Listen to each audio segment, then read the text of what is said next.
Hey, good morning everyone. Kay here on the homestead. Oh, it's just above freezing. Maybe it's 35 by now. Sun's about to come over that ridge and things will start warming up.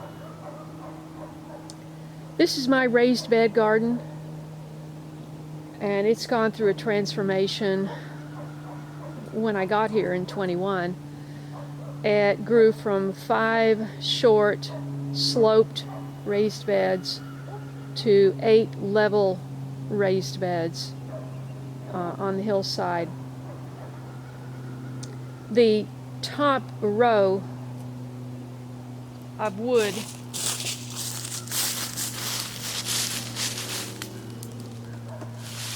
is all cedar, and everything underneath that on 7 of the beds is, most everything below it is pressure treated or treated wood, and it's collapsed and rotted underneath the top ring.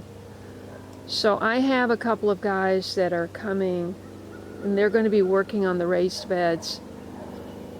But one of my main concerns has been that the deer and other animals just come and feast off of the buffet right up from the woods, and they walk over here and they just eat.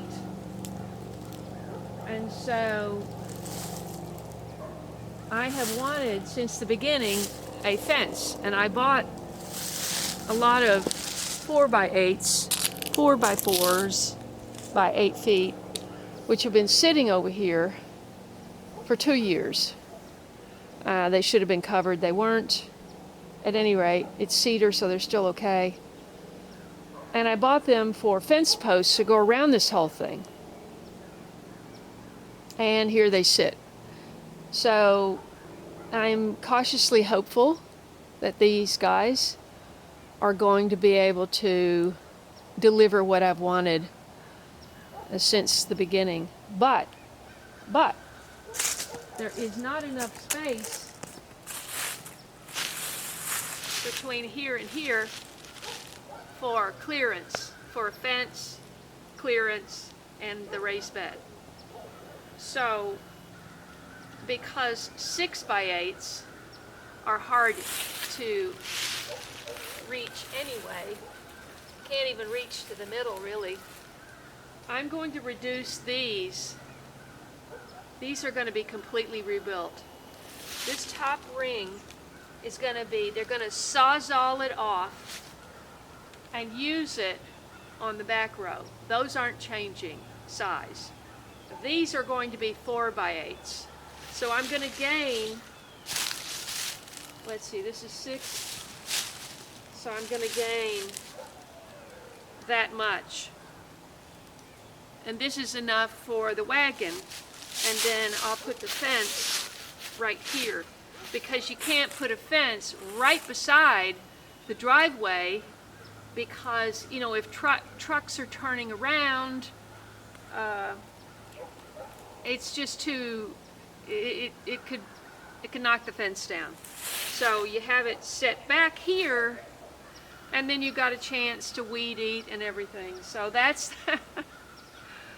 that's as far as my thinking can go. We'll see how it all develops. And the sun comes up.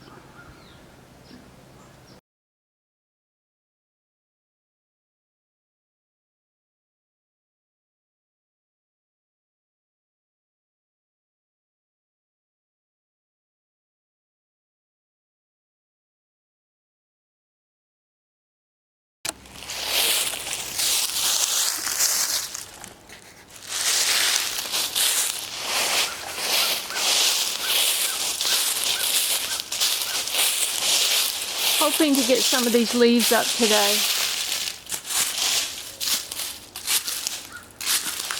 But my knee's been a little sore, so gotta take care of my knee first, right? Okay, we're back inside, and this is what I've decided to do with my hot peppers. just string them up. So much easier than running that dehydrator for days on end. This is the super hot ghost type pepper. I got these seeds from Tyler Farms. I haven't tried one because it just looks too hot. So I'm gonna dry it and make powder. And what I'm doing right now is I bought some pork belly yesterday. It was already cut into pieces instead of a nice beautiful slab. But they had just put it out. I wanted the freshest I could get, so that is rubbed in olive oil, and I have used Redmond real salt, ancient sea salt, and fresh cracked pepper. And that's going into a 425 oven for 30 minutes. Reduce that to 325 for 2 hours.